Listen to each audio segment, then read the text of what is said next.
जय हिंद एवरीवन, कैसे हैं सभी? आप सब बढ़िया होंगे, अच्छे होंगे।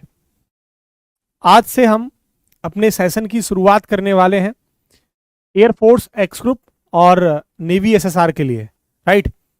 अगर आप एससीजी की भी प्रिपरेशन कर रहे हैं या बीएसएफ की भी प्रिपरेशन कर रहे हैं, मतलब डिफेंस के जितने भी एग्जाम की प्रिपरेशन कर रहे हैं, आपके लिए मैं जो फिजिक्स पढ़ा रहा हूं वो मोर देन सफिशिएंट रहेगा, राइट।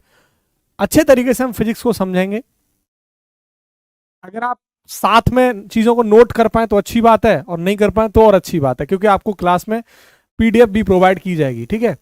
हाँ, अगर आपको लगे कोई जरूरी पॉइंट है तो आप उसको पेज पर मेंशन आउट कर सकते हैं, ठीक है। तो आज से हम शुरुआत कर रहे हैं। मैंने मेरी पहली क्लास हुई थी इंट्रोडक्शन क्लास, तो उसमें बताया था कि हम सबसे पहले ऑप्टिक्स यानी प्रकाशिकी, अगर मैं हिंदी में कहूं तो उसको शुरुआत करेंगे डिटेल में, एकदम डिटेल में एक एक चीज को मैं आपके साथ साझा करूंगा, एक्सप्लेन करूंगा। बेसिकली आज की हमारी जो क्लास होगी वो एक ऑप्टिक्स के इंट्रोडक्शन क्लास होगी, और उस इंट्रोडक्शन क्लास से हम आगे भी बढ़ेंगे। यानी स्टार्टिंग में थोड़ा इंट्रोडक्शन देंगे इस क्लास का कि क्या होता है ऑप्टिक्स, कितने प्रकार का ऑप्टिक्स, क्या क्या ऑप्टिक्स में पढ़ना होता है, और शुरुआत से देखेंगे कि एयरफोर्स, नेवी, आईसीजी ने यहाँ से क्वेश्चंस पूछे हैं, कैसे पूछे, उन पर भी मैं आपसे शुरुआत में चर्चाएं करूंगा, ठीक है। तो हर एक टॉपिक बड़े गंभीर तरीके से आपको समझना है। चलो, सबसे पहले आज जो हम स्टार्ट कर रहे हैं वो है ऑप्टिक्स, और हिंदी में ऑप्टिक्स को प्रकाशिकी कहा जाता है। प्रकाशिकी। बेसिकली ऑप्टिक्स होता क्या है, ऑप्टिक्स कहते किसे हैं, पहले हमें यह समझना है। देखो, ऑप्टिक्स हिंदी में से प्रकाशिकी हम बोल रहे हैं। ऑप्टिक्स सिंपल लाइट की स्टडी, यानी प्रकाश के अध्ययन को, प्रकाशिकी मतलब प्रकाश का अध्ययन, स्टडी ऑफ लाइट। जहां आप लाइट की स्टडी करें या उसके सोर्सेस, स्रोत की बात करें, लाइट के सोर्सेस की बात करें, लाइट के इफेक्ट, लाइट के प्रभाव की बात करें, लाइट के विजन की बात करें, लाइट की प्रॉपर्टीज यानी लाइट के गुण की बात करें, ये सब आपको ऑप्टिक्स में पढ़ना होता है। मतलब अगर मैं बात करूं तो ऑप्टिक्स क्या है, बेसिकली स्टडी ऑफ लाइट, यानी प्रकाश का अध्ययन, और प्रकाश की प्रॉपर्टी यानी it's property, its properties. Properties का मतलब होता है गुण, प्रकाश के गुण, या उसके इफेक्ट यानी प्रभाव प्रकाश के, या फिर इसके सोर्सेज, स्रोत, सोर्सेज, स्रोत, ये सब हमें पढ़ना होता है यहां पे। अगर मैं आपसे बात करूं, यहां पर हमें पता लगा कि सर लाइट की स्टडी को, प्रकाश के अध्ययन को हम ऑप्टिक्स कहते हैं, तो ये लाइट है क्या, लाइट कहते किसे हैं? तो अगर मैं लाइट की बात आपसे करूं, बेसिकली अगर छोटी सी डेफिनेशन मैं आपको दूं तो लाइट का मतलब होता है, लाइट एक प्रकार की एनर्जी है, it's a type of energy, एक प्रकार की ऊर्जा है जो हमें ऑब्जेक्ट्स को दिखाने में हेल्प करती है, which makes object to visible us, जो हमें ऑब्जेक्ट को दिखाने में हेल्प करती है। जनरल सी बात होगी। लेकिन अगर मैं टेक्निकल तरीके से बात करूं तो लाइट जो है वो एक इलेक्ट्रोमैग्नेटिक वेव है, वैद्युत चुंबकीय तरंग है। अब इलेक्ट्रोमैग्नेटिक वेव्स क्या होती हैं, इस पर हम आपसे चर्चाएं करेंगे पूरी अच्छे तरीके से। इस पर क्वेश्चंस बने हैं एग्जाम के अंदर, तो इंपॉर्टेंट टॉपिक है ये। अभी लाइट बेसिकली क्या है, लाइट एक energy, is an energy, is energy, एक ऊर्जा है जिसका काम है which makes object visible to us, यानी ये हमको ऑब्जेक्ट दिखाने में हेल्प करती है। हम भाई कुछ चीज देखते हैं, हमें कुछ आसपास दिख रहा है, तो किसकी वजह से? लाइट की वजह से, ठीक है। अब लेकिन अगर मैं थोड़ा टेक्निकल तरीके से बात करूं तो लाइट जो है बेटा वो एक इलेक्ट्रोमैग्नेटिक वेव है, ठीक है। क्या है? एक इलेक्ट्रोमैग्नेटिक वेव। इसे हिंदी में कहा जाता है वैद्युत चुंबकीय तरंग, वैद्युत चुंबकीय तरंग।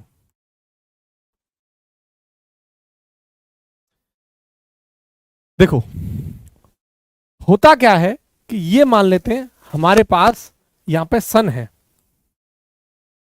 ये ये सन है, ठीक है।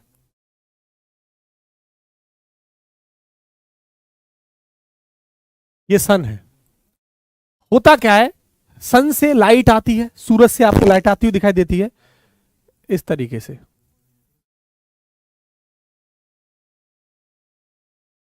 ये जो लाइट है डिसकंटिन्यूअस फॉर्म में आती है, मतलब लगातार नहीं आती। छोटे छोटे पैकेट्स आपको दिखाई दे रहे होंगे, छोटे छोटे स्मॉल पैकेट्स, इन्हीं को क्वांटा या क्वांटम कहा जाता है। ये स्मॉल पैकेट होते हैं, इनको स्मॉल पैकेट्स बोला जाता है, या क्वांटम बोला जाता है, या क्वांटा कहा जाता है। हिंदी में भी इसे क्वांटा कहते हैं, इंग्लिश में भी इसे क्वांटा कहते हैं, क्वांटम कहते हैं। तो ये जो लाइट आ रही है, जो क्वांटम की फॉर्म में आ रही है, ये देखो ये डिसकंटिन्यूअस फॉर्म में आती है। कैसी आती है? डिसकंटिन्यूअस, मतलब कंटिन्यूअस का अपोजिट, लगातार नहीं आती है, डिसकंटिन्यूअस फॉर्म में आती है। तो इन डिसकंटिन्यूअस फॉर्म,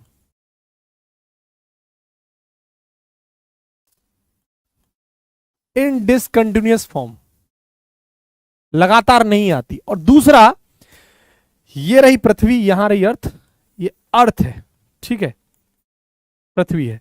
तो होता क्या है, सन से लाइट अर्थ तक आती है और वो डिसकंटिन्यूअस फॉर्म में आती है, देखो ऐसे करके। और ये जो छोटे छोटे पार्टिकल्स हैं, जिन्हें मैं स्मॉल पार्टिकल्स बोल रहा हूं, ये क्या है, जिन्हें मैं क्या बोल रहा हूं, स्मॉल पार्टिकल्स, छोटे छोटे पार्टिकल्स। इन्हीं को बेटा फिजिक्स में हम कहते हैं क्या, फोटोन। क्या बोलते हैं इन्हीं को? फोटोन। हिंदी में भी इसे फोटोन कहा जाता है, या फिर इनको आप और क्या कह सकते हैं, क्वांटा या क्वांटम, क्वांटा।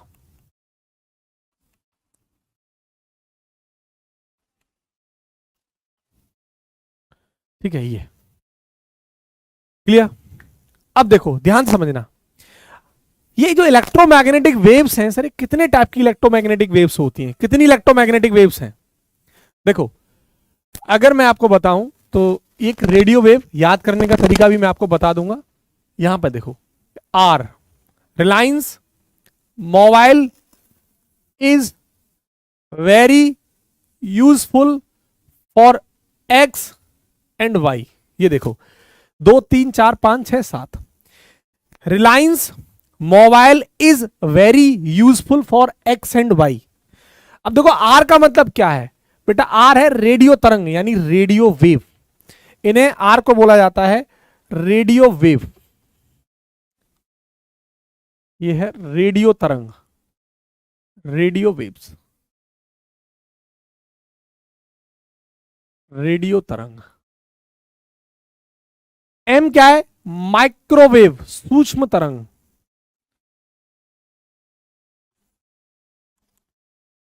सूक्ष्म तरंग, ठीक। ये आई क्या है? इंफ्रारेड, अवरक्त किरण है, इंफ्रारेड रेज, यानी अवरक्त किरण है।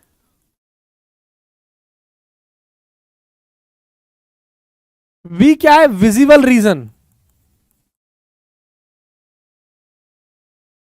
दृश्य क्षेत्र। यू क्या है? अल्ट्रावायलेट रेज, जिसे आप यूवी कहते हो, यूवी रेस है ना। अल्ट्रावायलेट यानी परावैंगनी किरण है, किरण है। और बेटा ये एक्स क्या है? एक्स रे, एक्स किरण है। और वाई क्या है? गामा रे, गामा किरण है। कोई दिक्कत? इन सभी के नाम याद हो गए। इनको ध्यान से देखना, ये सभी इलेक्ट्रोमैग्नेटिक वेव्स हैं, यानी Reliance mobile is very useful for X and Y. Clear? कोई दिक्कत यहां तक? कोई समस्या? आगे बढ़े। अब थोड़ा ध्यान से देखना, सवाल बना है एयरफोर्स के एग्जाम में, आईसीजी के एग्जाम में, नेवी के एग्जाम में भी। अगर आप गामा की तरफ से चलें, रेडियो वेव की तरफ, मतलब मैं ऐसे चलूं, होता क्या है? वेवलेंथ बढ़ती है, मतलब लैम्डा, तरंग दैर्घ्य, लैम्डा की वैल्यू बढ़ती है। लैम्डा क्या है बेटा? वेवलेंथ, हिंदी में से तरंग दैर्घ्य कहा जाता है, ये तो पता ही है, ठीक है। लैम्डा, लैम्डा क्या है? वेवलेंथ यानी तरंग दैर्घ्य। तो अगर आप गामा से रेडियो वेव की तरफ बढ़ते हो तो बताओ वेवलेंथ की वैल्यू बढ़ेगी। इसका मतलब अगर मैं आपको सवाल दूं और ऑर्डर दे दूं कि बताइए माइक्रोवेव या यूवी रेज या इंफ्रारेड या एक्सरे, इनमें से किसकी लैम्डा की वैल्यू ज्यादा होगी, किसकी तरंग दैर्घ्य की वैल्यू ज्यादा होगी, किसकी वेवलेंथ की वैल्यू ज्यादा होगी, तो आप ऑर्डर के बेसिस पर बता सकते हैं। ठीक है। अच्छा, अब आपको पता है लैम्डा और फ्रीक्वेंसी का क्या रिलेशन होता है आपस में? इनवर्सली प्रोपोर्शनल यानी व्यतुकमानुपाती। भाई लैम्डा और अगर मैं फ्रीक्वेंसी की बात करूं तो ये रिलेशन होता है आपस में, v बराबर एफ लैम्डा, है ना, पढ़ा है आपने, और नहीं पढ़ा तो आगे मैं डिस्कस करूंगा। अभी के लिए लैम्डा और एफ, यानी एफ यहां पर फ्रीक्वेंसी है, हिंदी में से आवृत्ति कहा जाता है, और लैम्डा तरंग दैर्घ्य यानी वेवलेंथ है। इन दोनों का आपस में रिलेशन क्या है? इनवर्सली प्रोपोर्शनल, व्यतुकमानुपाती। मतलब जिसका लैम्डा ज्यादा उसकी एफ कम। इसका मतलब इधर से इधर जाने पर, गामा से रेडियो वेव की तरफ जाने पर लैम्डा की वैल्यू बढ़ेगी। इस बात का मतलब है कि या फ्रीक्वेंसी की वैल्यू घटेगी। तो फ्रीक्वेंसी का भी ऑर्डर आप बता सकते हैं। पहला सवाल जो एग्जाम में पूछा गया है, बताओ कोई दिक्कत, यहां तक कोई समस्या? ठीक है, चलो आगे बढ़ते हैं। अब थोड़ा सा विजिबल रीजन को फोकस करना है। देखो ये जो आप देख रहे हैं विजिबल रीजन, विजिबल रीजन कहां से कहां के बीच में है? यानी यूवी रेज और इंफ्रारेड यानी परावैंगनी किरण और अवरक्त किरणों के बीच में जो रीजन है, ये इसको विजिबल रीजन कहा जाता है। और बेटा इसी विजिबल रीजन को लाइट कहते हैं, जो आप पढ़ रहे हैं इसी विजिबल रीजन को लाइट कहते हैं। मैं इसको डिटेल में आपसे चर्चाएं करने वाला हूं, एक एक चीज मैं आपको एक्सप्लेन करने वाला हूं, एक एक चीज डिटेल में। ये पूरा इंट्रोडक्टिव वीडियो है लाइट के ऊपर, पूरा का पूरा कंप्लीट।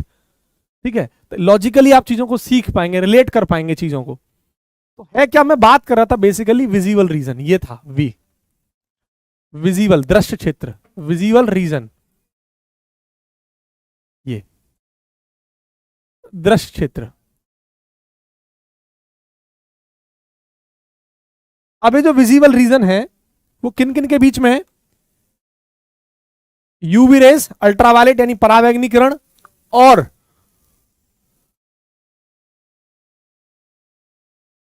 इंफ्रारेड यानी अवरक्त किरणों के बीच में जो रीजन है उसे विजिबल रीजन कहा जाता है। और मैंने अभी बताया आपको, इसी विजिबल रीजन को आप लाइट भी कहते हैं, इसी को प्रकाश कहा जाता है। तो लाइट यानी प्रकाश, इसी को कहा जाता है। क्लियर? अब होता क्या है, इस विजिबल रीजन के अंदर अलग अलग लाइट की अलग अलग फ्रीक्वेंसी होती है, अलग अलग वेवलेंथ होती है। बहुत सारे इसमें कलर पाए जाते हैं, लेकिन हमारी आंख है, जैसे आपने पढ़ा होगा कि जो लाइट होती है, यहां हम जो कलर देख पाते हैं वो ये विवग्योर, ये VIVGYOR, मैं आपको भी एक्सप्लेन करूंगा। देखो ये क्या होता है, violet, indigo, blue, green, yellow, orange और रेड यानी लाल कलर। यानी यहां पर 7 यानी 3 और 3 6 और 1 7 कलर हमें दिखाई देते हैं। ऐसा नहीं कि इसके अंदर 7 ही कलर होते हैं इस विजिबल रीजन में, नहीं। होता क्या है कि अलग अलग कलर की फ्रीक्वेंसी या वेवलेंथ अलग अलग होती है, और फ्रीक्वेंसी के आधार पर, अब जब इनफाइनाइट फ्रीक्वेंसीज होती हैं, इनफाइनाइट वेवलेंथ होती हैं, तो इनफाइनाइट कलर भी होते होंगे। लेकिन हमारी जो आंख है, हमारी जो आई है, ये सिर्फ 7 कलर को देखने में ही कैपेबल है, यानी 7 ही कलर को देखने के लिए सेंसिटिव है, संवेदनशील है। इन 7 कलर के अलावा हमारी आंखें और कोई कलर नहीं देख पाती है। लेकिन इस बात का मतलब ये नहीं है कि इस विजिबल रीजन के अंदर ऑल कलर नहीं होते, अलग अलग कलर की वेवलेंथ फ्रीक्वेंसी अलग अलग होती है, लेकिन हमारी आंखें सिर्फ ये 7 कलर ही डिटेक्ट कर पाती है, इसलिए हम 7 कलर ही पढ़ते हैं, विवग्योर। क्लियर? समझ पा रहे हो मेरी बात? अगर ध्यान से आप समझें, बेटा मैंने आपको पढ़ाया था कि सर अब हम इधर से इधर जा रहे थे, इधर हमारा क्या था, गामा, इधर हमारा क्या था, रेडियो वेव। तो मैंने आपको पढ़ाया था कि अगर मैं इधर से इधर जाऊं, मतलब इधर की तरफ रेडियो वेव, अगर मैं लिखना चाहूं तो यहां गामा रेज था और यहां पर आर रेडियो वेव था। समझ में आ रहा है?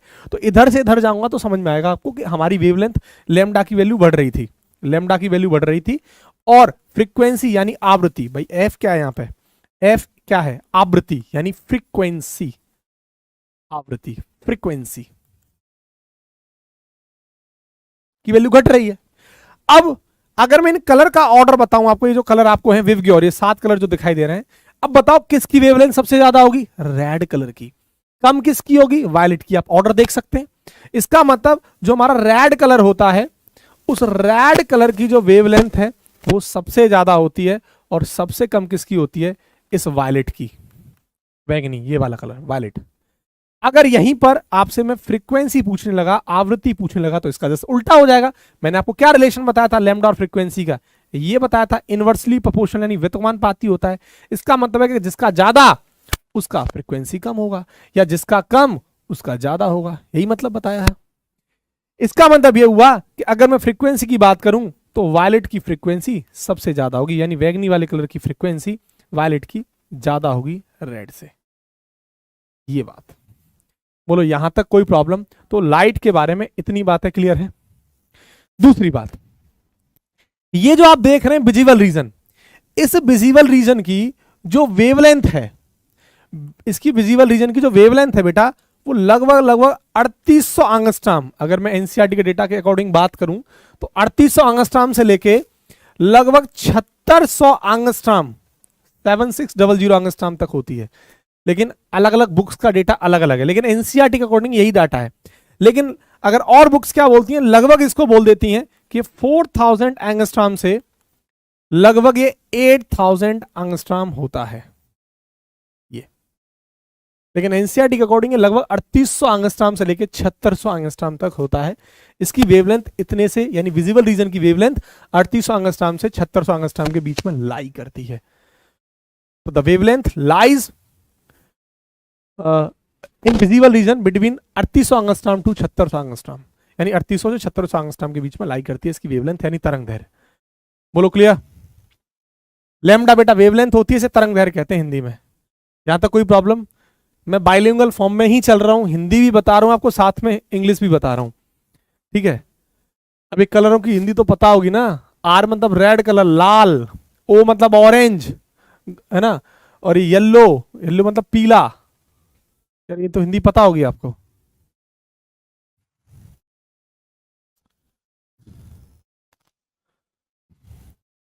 बताओ, यहां तक अगर कोई प्रॉब्लम है तो बताओ, फिर आगे बढ़ते हैं।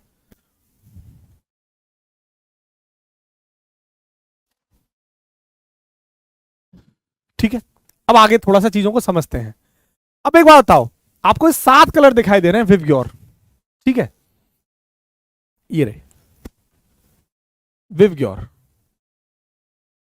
लेकिन इन 7 कलरों की मैं बात करूं तो आप बताइए, इन 7 कलरों में आपकी आंखें किस कलर को देखने के लिए सेंसिटिव होती हैं सबसे ज्यादा? आपकी आंखें, सेंसिटिव का मतलब है संवेदनशील, आपकी आंखें किस कलर को देखने के लिए सबसे ज्यादा सेंसिटिव होती हैं? तो आप कहेंगे सर दो ही कलर ऐसे हैं हमारी आंखें जिनको देखने के लिए ज्यादा सेंसिटिव होती हैं, वो ये येलो और ग्रीन कलर। इनके लिए eyes more sensitive to the yellow and green colour. हमारी आंखें ज्यादा संवेदनशील होती हैं, यानी ग्रीन यानी हरे और पीले रंग के लिए। पहली बात तो इसका मतलब ये हुआ है, मैं लिख देता हूं कि eyes more sensitive to, eyes more sensitive, sensitive का मतलब संवेदनशील,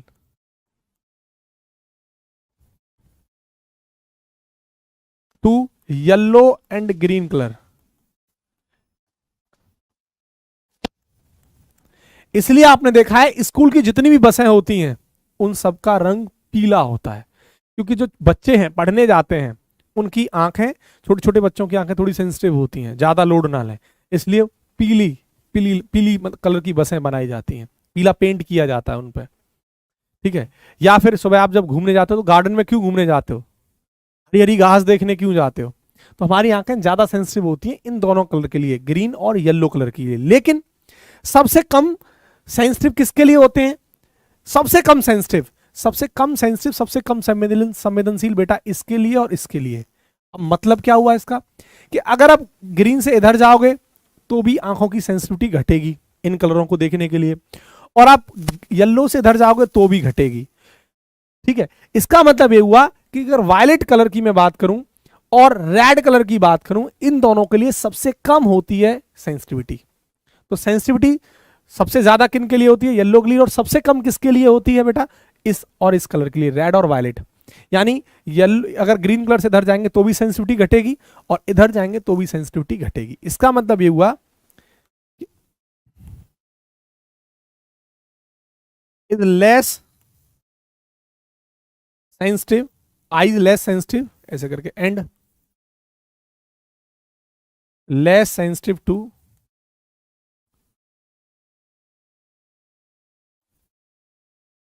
वायलेट एंड रेड कलर। इसलिए आपने देखा रेड कलर आंखों में चुभता है या वायलेट कलर आंखों में चुभता है। हमारी आंखें उतना आराम महसूस नहीं करती इन कलर को देखने के लिए जितना महसूस येलो कलर, आप देख पा रहे होंगे बोर्ड पे बढ़िया से दिख रहा होगा, या ग्रीन कलर को देखने में।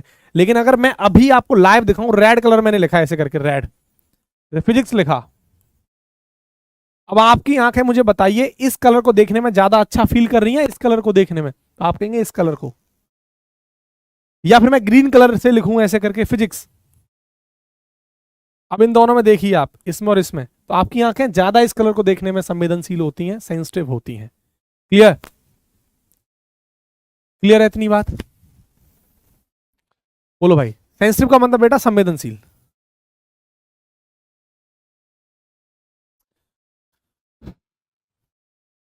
आगे बढ़ते हैं, अब थोड़ा सा ऑप्टिक्स के ऊपर और चर्चा करते हैं। ऑप्टिक्स बेसिकली बेटा दो पार्ट इसके होते हैं। ऑप्टिक्स दो पार्ट में इसको डिवाइड किया जाता है। प्रकाशिकी को, ऑप्टिक्स की हिंदी क्या हमने लिखी? प्रकाशिकी। इसको दो पार्ट में डिवाइड किया जाता है। इसका पहला पार्ट होता है जियोमेट्रिकल ऑप्टिक्स, यानी ज्यामितीय प्रकाशिकी। जियोमेट्रिकल ऑप्टिक्स यानी ज्यामितीय प्रकाशिकी ऑप्टिक्स। ठीक है। और दूसरा बेटा इसका जो टाइप होता है वो होता है फिजिकल ऑप्टिक्स। भौतिकी, फिजिकल, भौतिक ऑप्टिक्स प्रकाशिकी।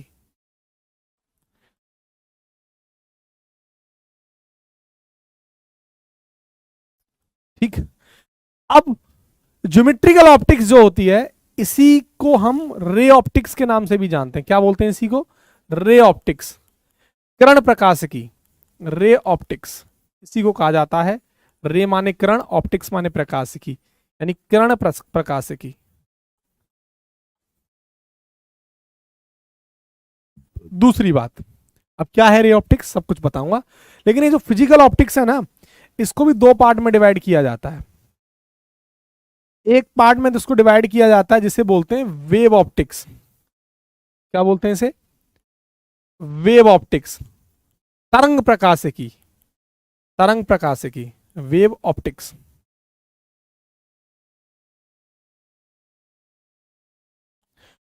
एक बोलते हैं बेटा क्वांटम ऑप्टिक्स, यानी क्वांटम प्रकाशिकी। क्वांटम ऑप्टिक्स यानी क्वांटम प्रकाशिकी। अब इसको थोड़ा समझ लो, होता क्या है, जो रे ऑप्टिक्स होती है बेसिकली, इस रे ऑप्टिक्स को यहां पर जो लाइट होती है वो एज अ रे, यहां पर जो लाइट होती है वो रे की तरह चलेगी। यानी जो आप लाइट के बारे में पढ़ रहे हैं ना, लाइट, लाइट क्या था? जो विजिबल रीजन है उसे लाइट कहा जाता है। कितने कलर होते हैं उसमें? 7 विविगोर होते तो इनफाइनाइट कलर्स हैं, क्योंकि इनफाइनाइट फ्रीक्वेंसीज होती है, इनफाइनाइट वेवलेंथ होती है, लेकिन हमारी आंखें सिर्फ 7 ही कलर देख पाती है। ठीक है। अब होता क्या है कि यहां पर रे ऑप्टिक्स के अंदर क्या पढ़ना है कि जो लाइट होती है वो रे की तरह चल रही होती है, मतलब ऐसे, ये रही रे, किरण, किरण कैसे जाती है? ऐसे। तो in it light treated as ray, तो in it light treated as ray. यहां पर क्या पढ़ेंगे, जो प्रकाश है वो किसकी तरह माना जाएगा कि भाई वो रे की तरह चल रहा है, किरण की तरह, इसलिए इसका नाम रे ऑप्टिक्स रखा गया है। अब अगर मैं वेव ऑप्टिक्स की बात करूं तो यहां पर जो लाइट है वो वेव की तरह चलेगी।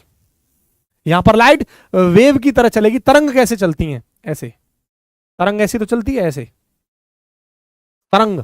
तो यहां पर क्या है, light treated as wave, light treated as wave, यानी लाइट यहां पर तरंग की तरह चलेगी।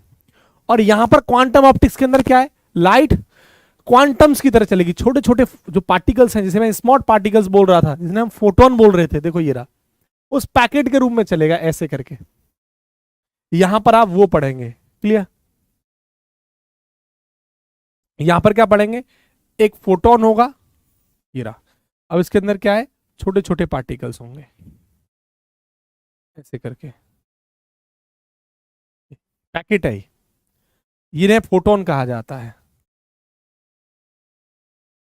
यहां पर light treated as a photon या स्मॉल पार्टिकल, ऐसे बोल सकता हूं।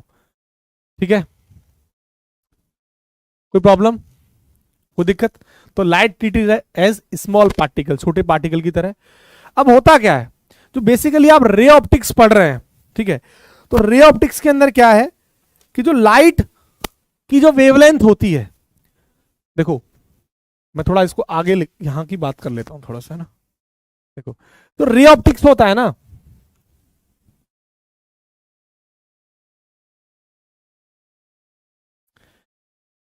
यहां पर जो लाइट की वेवलेंथ होती है, तरंग दैर्घ्य, बेटा वो बहुत कम होती है। किससे? साइज ऑफ जो आपके इंस्ट्रूमेंट है जिनके बारे में आप स्टडी कर रहे हैं, जैसे मिरर के बारे में आप स्टडी कर रहे हैं, दर्पण, लेंस के बारे में स्टडी कर रहे हैं, ठीक है, या फिर प्रिज्म के बारे में स्टडी कर रहे हैं, जो ऑब्जेक्ट हैं, वस्तु। तो यानी साइज या डायमेंशन बोल दूं, साइज ऑफ ऑब्जेक्ट, ऐसे समझो। साइज माने वस्तु का आकार, वस्तु के आकार, यानी जो लैम्डा होता है उस लाइट का, वो बहुत बहुत कम होता है उस साइज ऑब्जेक्ट के साइज से, या फिर डायमेंशन ऑफ ऑब्जेक्ट भी बोल सकते हैं। साइज बोल दो या फिर डायमेंशन ऑफ ऑब्जेक्ट, मतलब एक ही है। डायमेंशन ऑफ ऑब्जेक्ट का मतलब भी वही है, बहुत छोटा होता है। जैसे आप पढ़ते हैं यहाँ मिरर के बारे में, दर्पण के बारे में, तो आप देखो दर्पण कितना बड़ा होता है, लेकिन लाइट जो है उसका साइज, उसकी वेवलेंथ का साइज बहुत कम होता है। लैम्प जो वेवलेंथ होती है उसकी इस साइज ऑफ ऑब्जेक्ट से कम होती है। तो जैसे आप यहाँ क्या पढ़ेंगे, आप यहाँ पढ़ेंगे मिरर के बारे में, दर्पण, जैसे हिंदी में क्या बोलते हैं मिरर को? दर्पण। आप यहाँ कब क्या पढ़ेंगे? लेंस। आप यहाँ क्या पढ़ेंगे? प्रिज्म। ये रहा प्रिज्म। आप ये सब यहां पर पढ़ेंगे पूरा। या फिर आप माइक्रोस्कोप, सूक्ष्मदर्शी, कंपाउंड माइक्रोस्कोप, या फिर टेलीस्कोप, दूरदर्शी, ये सब आप यहां पढ़ेंगे, है ना। माइक्रोस्कोप, सूक्ष्मदर्शी, या फिर वही टेलीस्कोप, ये सब आप यहां पे पढ़ेंगे, तब पता है आपको। लेकिन अगर मैं यही वेव ऑप्टिक्स की बात करूं, थोड़ा सा वेव ऑप्टिक्स, यहां पर क्या होता है कि जो लाइट होती है उसकी वेवलेंथ हमेशा साइज ऑफ पार्टिकल के लगभग बराबर होती है। साइज ऑफ पार्टिकल, या वही dimension of particle, size of object बोल दूं, पार्टिकल नहीं ऑब्जेक्ट बोल देता हूं ना, वस्तु के आकार के बराबर, लगभग बराबर होती है। जैसे आपने यंग डबल स्लिट एक्सपेरिमेंट पढ़ा होगा क्लास 12th के अंदर। होता क्या है कि जो लाइट की वेवलेंथ होती है वो जो पार्टिकल यानी जो ऑब्जेक्ट है उसके लगभग लगभग साइज के बराबर होती है। तो आप यहाँ क्या पढ़ते हैं, आपको याद होगा, यहाँ इंटरफेरेंस आप पढ़ते हैं, आपने फिनोमिना पढ़ा होगा यहां पर वेव ऑप्टिक्स के अंदर, इंटरफेरेंस, व्यतिकरण, डिफ्रैक्शन पढ़ा होगा आपने, विवर्तन, पोलराइजेशन आपने पढ़ा होगा, ध्रुवीकरण। तो इंटरफेरेंस का मतलब व्यतिकरण, ठीक है। यहां पर आप पढ़ेंगे डिफ्रैक्शन, विवर्तन,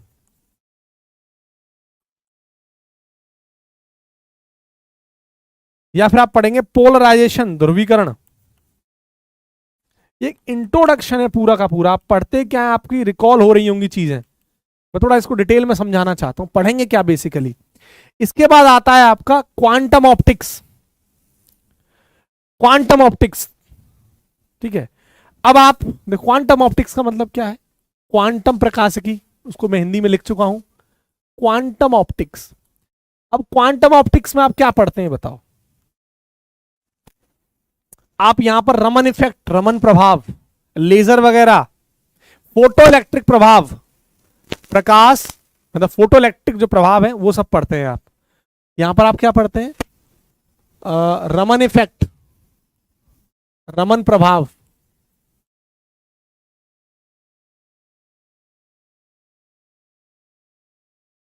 या फिर फोटो इलेक्ट्रिक इफेक्ट। इसका मतलब है प्रकाश वैद्युत प्रभाव, प्रकाश विद्युत प्रभाव या फिर लेजर वगैरह, जो आपको लेजर वगैरह तो आपको नहीं पढ़नी अपने सिलेबस में, लेकिन ये सब इसी में पढ़ा जाता है। इतनी बात आपको समझ में आ रही है? क्वांटम ऑप्टिक्स से बोलो हाँ कि ना। ठीक है, यहाँ पर लाइट जो है वो पार्टिकल की तरह ट्रीट की जाती है, मैंने आपको बताया था। आप चाहो तो मैं लिख देता हूं यहाँ पे मैं लिख देता हूं, लाइट ट्रीटेड एज पार्टिकल।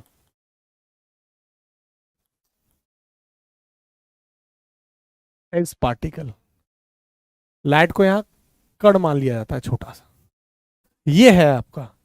अब आप समझो, अब आपको क्या क्या पढ़ना है। अब जो आप सबसे पहली ब्रांच पढ़ेंगे वो यही है, रे ऑप्टिक्स। अपने सिलेबस में अब आप एंट्री करने वाले हैं अपने सिलेबस में, रे ऑप्टिक्स स्टार्ट करेंगे। ये इंट्रोडक्शन था पूरे ऑप्टिक्स का। आपको क्या पढ़ना है, क्या होता है ऑप्टिक्स, लाइट क्या होती है, थोड़ा रिवाइज करा दूं। लाइट, ऑप्टिक्स क्या था? स्टडी ऑफ लाइट, या उसकी प्रॉपर्टीज के बारे में पढ़ना, उसके गुण के बारे में, उसके इफेक्ट, उसके सोर्सेज के बारे में पढ़ना।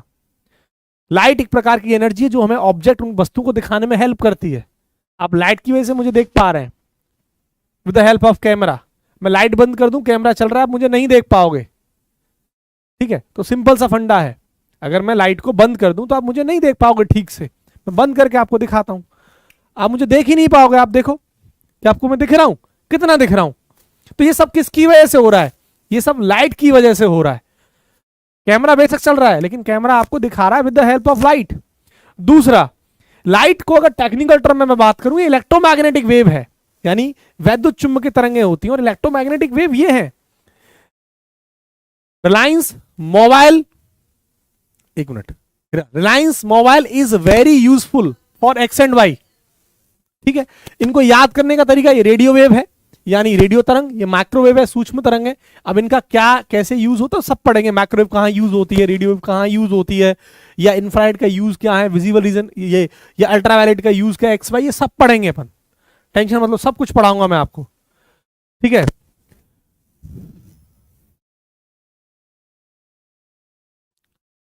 ठीक है। इसके बाद ये सब मैंने आपको बताया। इसके बाद बताया कि भाई आप गामा से आर की तरफ जाओगे, रेडियो वेव की तरफ, लैम्डा बढ़ेगा।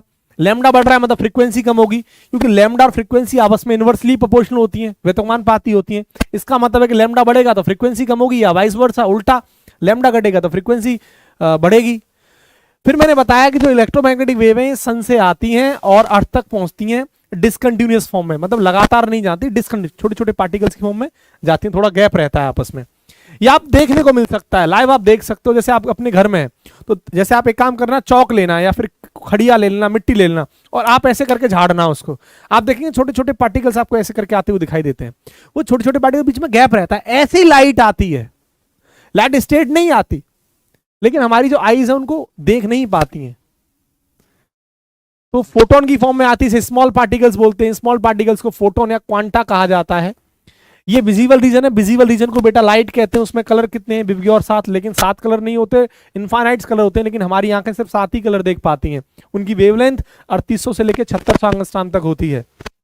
एनसीईआरटी का डेटा है, और आप अदर बुक्स के अंदर 4000 से 8000 एंगस्ट्रॉम तक भी पढ़ सकते हैं। अब इधर से इधर तक लैम्डा बढ़ रहा था, तो इसका मतलब रेड का सबसे ज्यादा लैम्डा होगा, वी का कम होगा, या फ्रीक्वेंसी आपके पास है।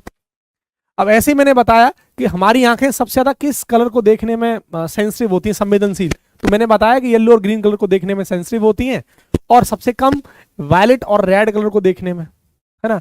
और इधर से इधर जाएंगे तो घटेगी सेंसिटिविटी, इधर से इधर जाएंगे तो घटेगी। इसका मतलब सबसे कम वायलेट और रेड हो गया। ऑप्टिक्स बेसिकली दो टाइप का है, ज्योमेट्रिकल यानी ज्यामितीय प्रकाश की, और फिजिकल ऑप्टिक्स यानी भौतिक प्रकाश की। अब रे ऑप्टिक्स, ज्योमेट्रिकल ऑप्टिक्स को रे ऑप्टिक्स कहा जाता है, कर्ण प्रकाश की, और यहां पर लाइट को रे मान लिया जाता है, इसलिए इसका नाम रे ऑप्टिक्स रखा है।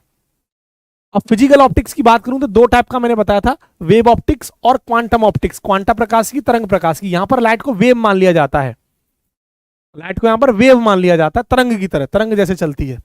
ठीक है, जैसे आप किसी भी नहर या बम्बे में पत्थर मारो खींच के तो वेव बनती है, वेव। ठीक है, तो उसकी तरह, या फिर रस्सी आपके पास, उसको पकड़ के खींच दो तो वेव बनती हुई दिखाई देती है ना, बस वही। क्वांटम के अंदर लाइट को एक छोटा सा पार्टिकल मान लिया जाता है, जिसे हम फोटोन बोल रहे हैं। बताया था कि रे ऑप्टिक्स के अंदर क्या है, जो लाइट की वेवलेंथ होती है उसकी बहुत कम ज्यादा वेवलेंथ होती है उस ऑब्जेक्ट के साइज से या उसके डायमेंशन से, वस्तु के आकार से। ये सब आप mirror, lens, prism, microscope, telescope, compound microscope कहां पढ़ रहे हैं? सब यही तो पढ़ते हैं आप। रे ऑप्टिक्स के अंदर पढ़ के आए आप क्लास 12 के अंदर।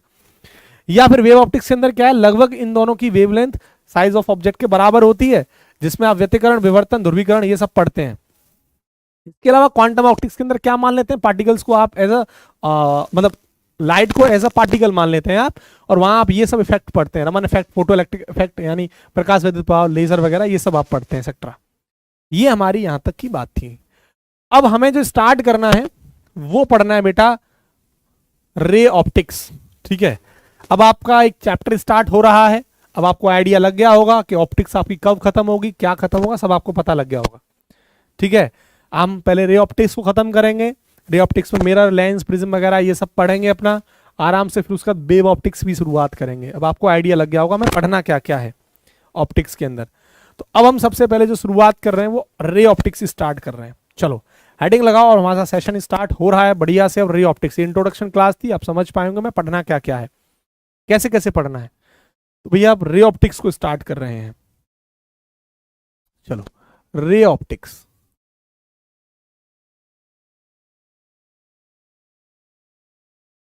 रे ऑप्टिक्स का मतलब क्या था, प्रकाश, किरण प्रकाशिकी। रे माने किरण, ऑप्टिक्स माने प्रकाशिकी, किरण प्रकाशिकी। यहां पर मैंने क्या माना था आपको कि लाइट को आप क्या मान लेते हैं, एज अ रे। तो पहला पॉइंट लिख रहे हैं हम, लाइट ट्रीटेड एज रे। पहला पॉइंट, लाइट ट्रीटेड एज रे। अब रे क्या होती है, रे कहते किसे हैं ये हमें समझना है, रे का मतलब क्या है, रे है क्या वाकई में, रे कहा किसे जाता है।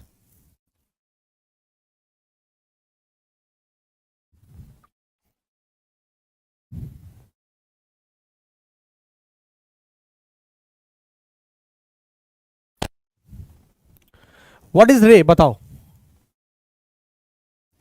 जो लाइट का पाथ है उसे रे कहा जाता है, लाइट के पाथ को ही रे कहा जाता है। देखो होता क्या है, ये हमारे पास मान लेते हैं कि लाइट है कोई, ये लाइट जा रही है।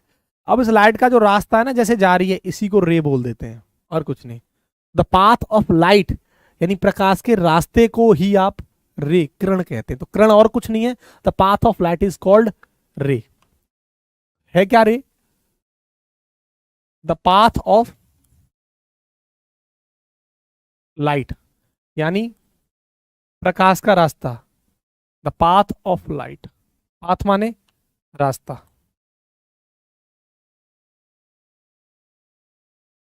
ठीक है। ये रहा।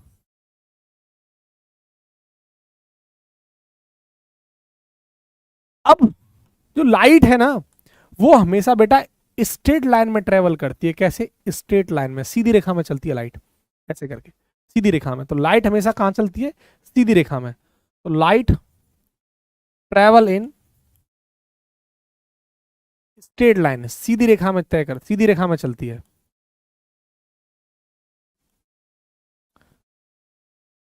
चलो स्ट्रेट लाइन का मतलब क्या है, सीधी रेखा में चलती है। कौन, लाइट। चलो कोई दिक्कत, दोबारा रिपीट कर दूं, लाइट क्या है सर। देखो रे ऑप्टिक्स के अंदर हमने माना कि लाइट को हम रे अज्यूम कर लेते हैं, ठीक है। और फिर मैंने बताया कि रे क्या है, लाइट के पाथ को ही हम रे बोल रहे हैं, ठीक है। बोलो कोई दिक्कत यहां तक, बताओ। एक टर्म और देख लो, बीम आपने पढ़ा होगा ना बहुत बार, बीम क्या होता है, बीम, बीम का मतलब क्या है। तो बीम क्या होता है, लाइट, बहुत ज्यादा लाइट यानी लाइट का बंडल, ऐसे बोल दूं, बहुत सारी, ऐसे समझो बहुत सारी लकड़ियों का गट्ठर है आपके पास, बहुत ज्यादा लकड़ियों का गट्ठर है, उस लकड़ी के गट्ठर को ही हम बीम बोल देते हैं, बीम। तो होता क्या है कि bundle of light, bundle of रे, सॉरी लाइट तो हमने क्या पढ़ा कि क्या है, path of light called ray, और bundle of ray is called beam. Simple सी बात है, ऐसे करके देखो मैं दिखाता हूं, ऐसे करके ये भी एक रे है, दूसरी रे, तीसरी रे, चौथी रे, पांचवी रे, छठवीं रे, ऐसे करके। तो क्या हुआ, ये बंडल हो गया किसका, रे का। ये हो गया bundle of rays, this is bundle of rays. Ray का जो बंडल है इसे ही बीम कहा जाता है। क्या बोलते हैं इसे बेटा, बीम।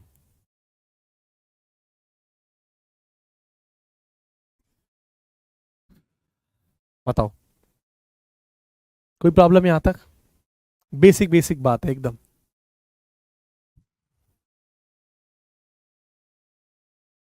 बेसिक हिंदी है। ट्रेवल्स इन स्ट्रेट लाइन का मतलब क्या है? सीधी रेखा में तय करती है, सीधी रेखा में चलती है। अब इतनी हिंदी आपको आनी चाहिए। अब जीडी कैसे दोगे फिर एयरफोर्स का? इतनी तो बेसिक हिंदी है ना भाई। ट्रेवल्स इन स्ट्रेट लाइन का मतलब क्या है? सीधी रेखा में या सरल रेखा में? सीधी रेखा में चलती है। प्रकाश। पाथ ऑफ लाइट का मतलब क्या था? प्रकाश का रास्ता। बेसिक आपको पता होना चाहिए, तो जनरल है, इसमें तो कुछ हिंदी है ही नहीं, टर्म है। और ये बेसिक टर्म आपको पता है।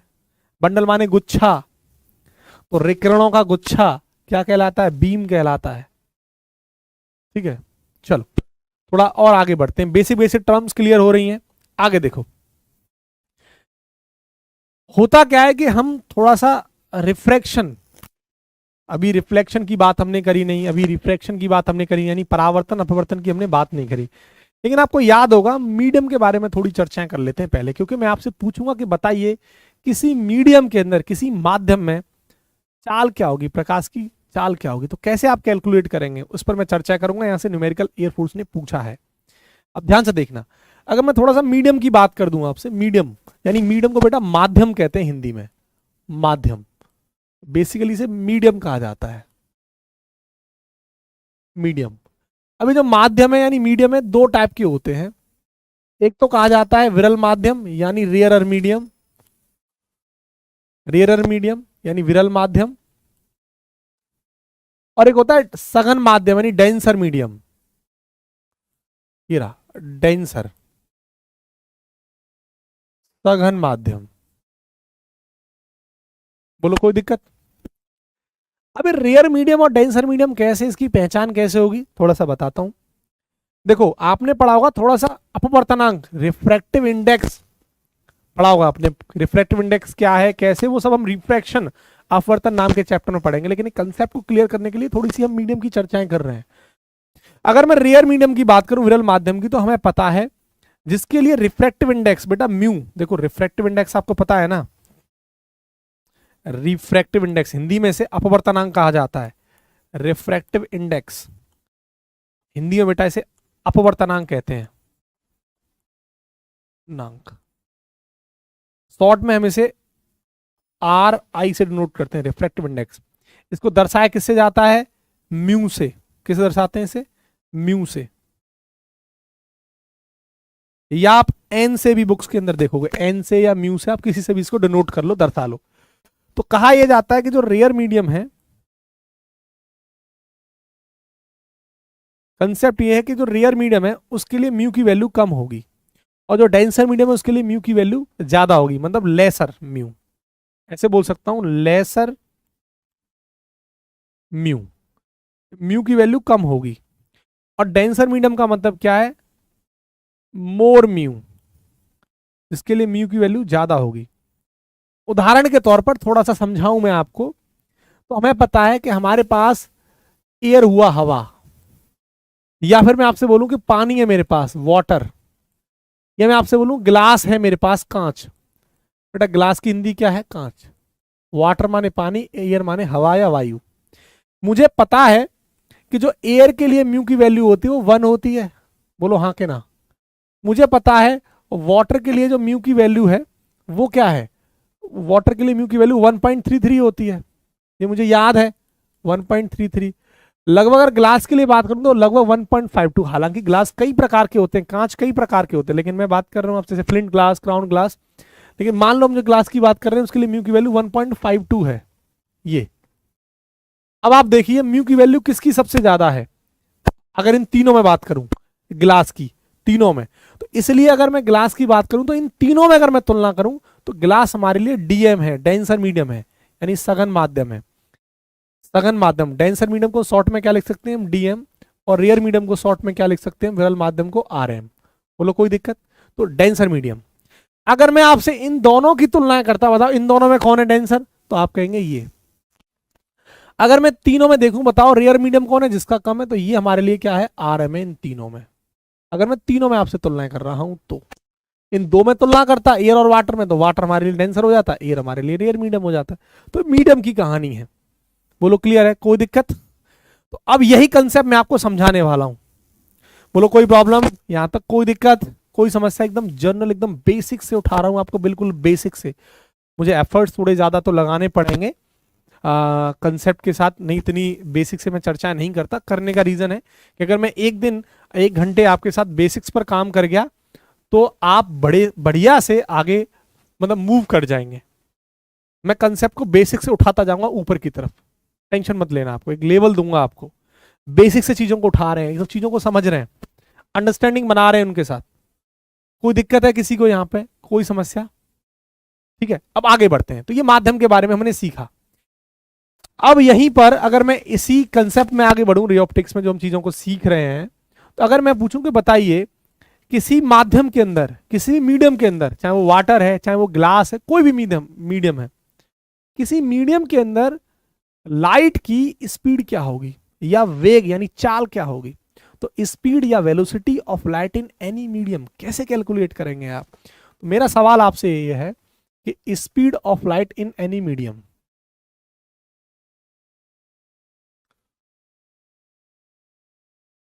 प्रकाश की चाल किसी माध्यम में, तो स्पीड ऑफ लाइट या वेलोसिटी ऑफ लाइट बोल दो, बात एक ही है। Velocity of light in any medium, किसी माध्यम में प्रकाश की चाल बताओ कितनी होगी, कैसे कैलकुलेट करेंगे?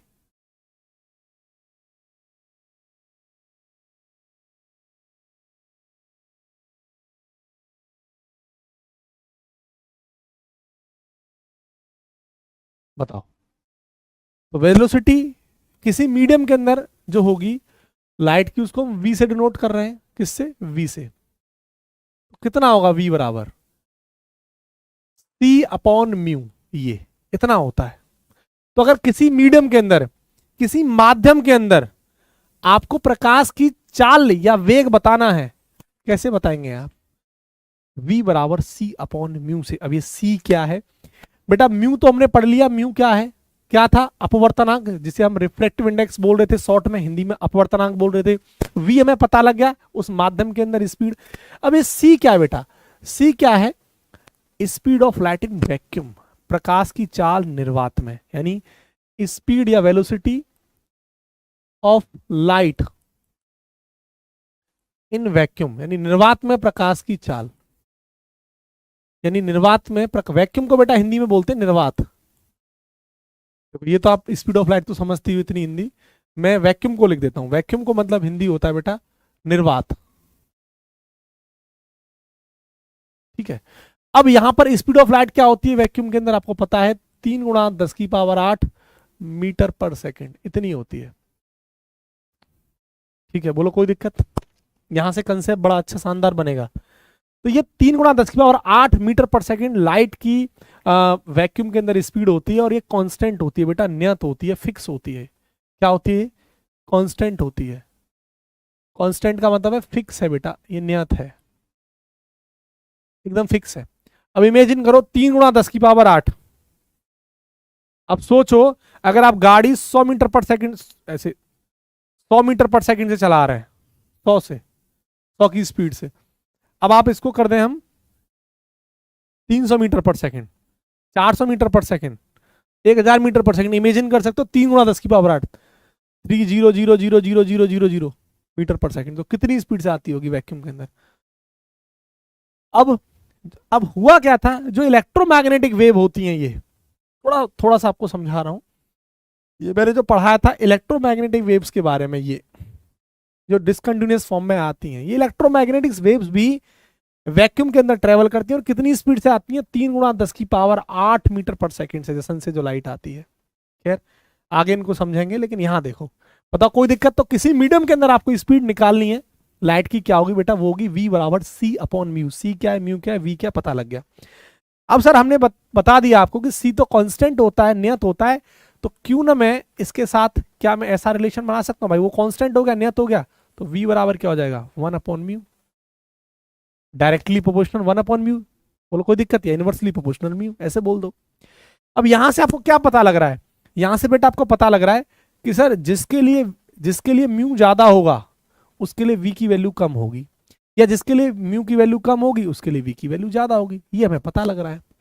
मतलब ये हुआ कि जिसके लिए म्यू की वैल्यू ज्यादा होगी उसके लिए वी कम होगा, यानी डेंसर मीडियम के अंदर स्पीड जो है लाइट की कम होगी। सिंपल सा मतलब है, सीधा सीधा।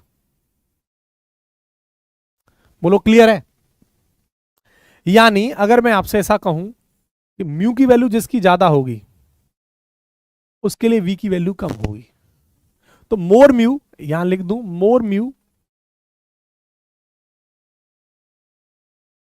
लेसर विल बी वी, या लेसर विल बी बी। बेटा जो वी मतलब क्या है, स्पीड ऑफ लाइट, वही उस मीडियम में। या फिर बोलूं कि less mu more will be B, बात तो वही हो गई ना। इसका मतलब ये हो गया, मैं उदाहरण के तौर पर लिखना चाहूं ऐसे करके कि मेरे पास एक एग्जांपल के तौर पर लिख देता हूं, म्यू की वैल्यू सबसे ज्यादा किसके लिए है। उदाहरण के तौर पर अगर मेरे पास एयर है, वाटर है, पानी और ग्लास है, मेरे पास 3 उदाहरण है, और मुझे पता है कि ग्लास बेटा क्या होता है, सॉलिड होता है, ठोस। थोड़ा देखते जाना, ठोस। और मुझे पता है वाटर मतलब द्रव होता है, पानी वही द्रव, लिक्विड जिसे कहते हैं आप, सॉलिड मतलब लिक्विड, मतलब वाटर मतलब लिक्विड ना, लिक्विड मतलब हो गया द्रव। और ये एयर है, हवा, जिसे आप गैस कह सकते हैं, हवा यानी वायु, या आप गैस बोल सकते हो। मतलब समझ में आ रहा है? अब आप देखिए सबसे ज्यादा म्यू की वैल्यू किसकी होती है, डायमंड की, सॉलिड होता है, हार्ड सब्सटेंस होता है, 2.42 सबसे ज्यादा उसी की होती है। तो अगर मैं म्यू की वैल्यू की बात करूं, किसकी, म्यू की वैल्यू की, तो सबसे ज्यादा बताओ किसके लिए होगी, म्यू की वैल्यू सबसे ज्यादा ग्लास में होगी। और एयर के अंदर देखो कितना होती है म्यू की वैल्यू, 1 पॉइंट समथिंग, लगभग 1 ही मान लेते हैं। तो इसलिए म्यू की वैल्यू सबसे ज्यादा किसके लिए होगी, ग्लास की, उसके बाद वाटर, और सबसे कम होगी एयर के लिए। इसका मतलब उस मीडियम के अंदर, ग्लास के अंदर सबसे कम होगी स्पीड। मतलब ये हो गया बेटा, सिंपल सा फंडा आपको समझ में आ गया कि सर जो ग्लास के अंदर स्पीड होगी वो सबसे कम होगी। ये वाटर, ये बेटा एयर, इसका मतलब इस एयर के अंदर सबसे ज्यादा स्पीड होगी। क्या कंसेप्ट समझ पाए? ये बताओ, सवाल समझ में आया कि नहीं आया? बोलो हाँ कि ना। कोई प्रॉब्लम यहां तक? एकदम कंसेप्ट आप समझे कि नहीं समझे लॉजिकली, ये बताओ पहले आप, चीजें क्लियर हुई कि नहीं हुई? एयर के लिए या वैक्यूम के लिए बेटा म्यू की वैल्यू 1 होती है, मैं बता दूंगा आपको, लिख दिया हूं मैं यहां पे। एयर बोल दो बेटा या वैक्यूम बोल दो, एयर बोल दो या फिर आप निर्वात बोल दो, यानी वैक्यूम, निर्वात बोल दो, बात एक ही है। म्यू की वैल्यू इसके लिए क्या होती है, 1 होती है। ठीक है, ये क्वेश्चन समझ में आया कि नहीं आया, ये बताओ। एकदम चीजें अच्छे से समझ पा रहे हैं आप? बोलो हाँ कि ना, इतना बताओ आप।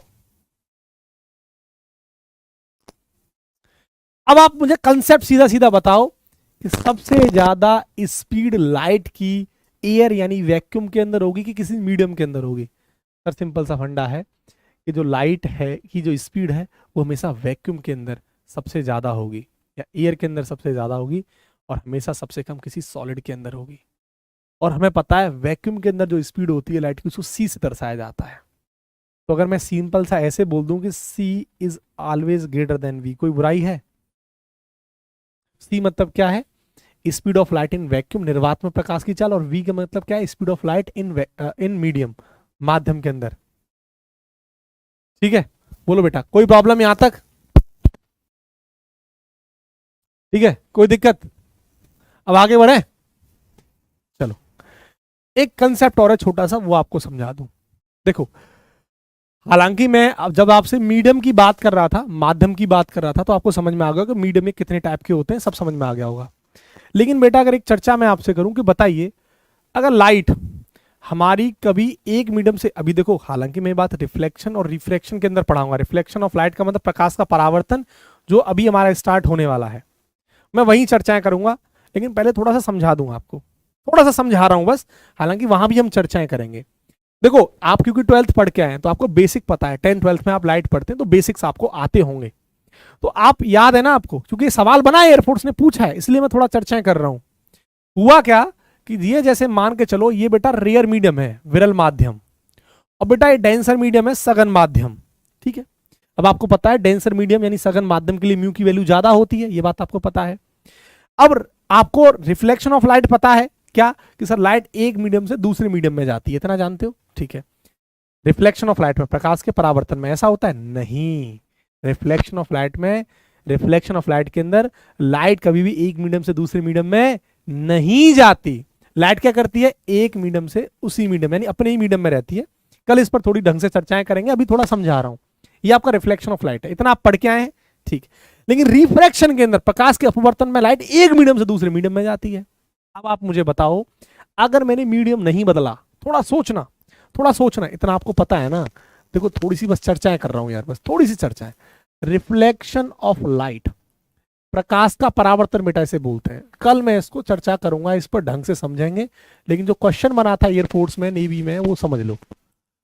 और इधर लिख लेता हूं रिफ्रैक्शन ऑफ लाइट, प्रकाश का अपवर्तन, रिफ्रैक्शन, प्रकाश का अपवर्तन।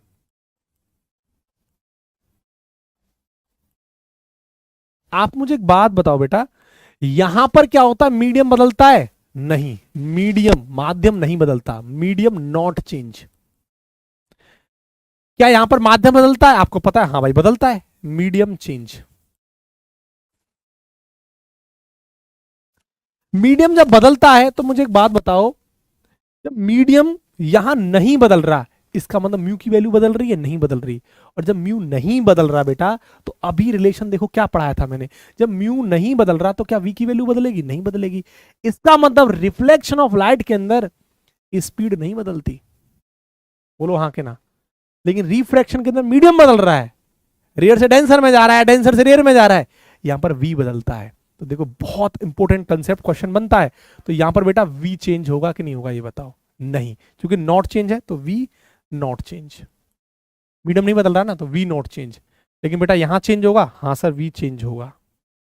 अच्छा, आगे कंसेप्ट देखो, मैं आपको बता रहा था ना, एक रिलेशन पढ़ाऊंगा मैं आपको, v बराबर एफ लैम्डा, एक रिलेशन होता है आपस में, जहां पर v आपको पता है क्या है, velocity of light in any medium, किसी माध्यम में स्पीड है ना लाइट की, और लैम्डा आपको पता है तरंग दैर्घ्य यानी वेवलेंथ, और f आपको पता है फ्रीक्वेंसी यानी आवृत्ति। बेटा जो f है ना, फ्रीक्वेंसी है क्या, ये सोर्स पर डिपेंड करती है। फ्रीक्वेंसी है ना, ये डिपेंड करती है सोर्स पर, डिपेंड ऑन सोर्स, स्रोत पर। सोर्स माने स्रोत, ये बेटा सोर्स पर डिपेंड करती है फ्रीक्वेंसी, इसलिए एफ की वैल्यू कांस्टेंट होती है। सोर्स पर डिपेंड करती है, अगर लाइट का सोर्स चेंज नहीं होगा तो फ्रीक्वेंसी कभी नहीं बदलेगी। और लाइट आपने एक मीडियम से दूसरे मीडियम में भेजी या उसी मीडियम में आई तो लाइट का सोर्स थोड़ी ना बदला, लाइट तो वही है ना आपकी। तो फ्रीक्वेंसी बेसिकली सोर्स पर डिपेंड कर रही है। भाई जो लाइट आपने डाली, उस लाइट का सोर्स थोड़ी ना बदला आपने, तो फ्रीक्वेंसी थोड़ी ना बदलेगी। तो याद रखना, तो लाइट एक्चुअली बेसिकली जो फ्रीक्वेंसी सोर्स पर डिपेंड करती है, सोर्स नहीं बदला, स्रोत नहीं बदला। तो हुआ क्या, एफ यहां पर दोनों केस में नहीं बदलता, नॉट चेंज। एफ यहां पर भी नॉट चेंज। देखो बेटा, अब आप 11th 12th नहीं पढ़ने आए हो, यहां आप कंपटीशन की तैयारी कर रहे हो, तो फिजिक्स को, चीजों को हमें लिंक करना होगा आपस में, चीजों को अंडरस्टैंडिंग बनानी होगी। अभी आगे पढ़ाऊंगा, लेकिन मैं यहीं से टॉपिक में अंडरस्टैंडिंग बना रहा हूं, क्योंकि सवाल पूछा जाता है।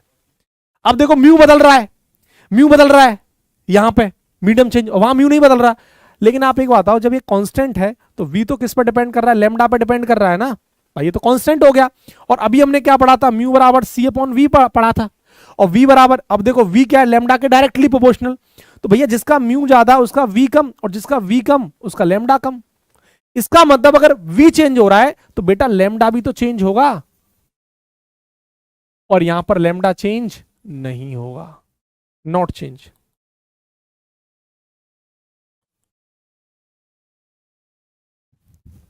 बोलो हाँ के ना, क्या मेरी बात आप यहां तक समझ पाए?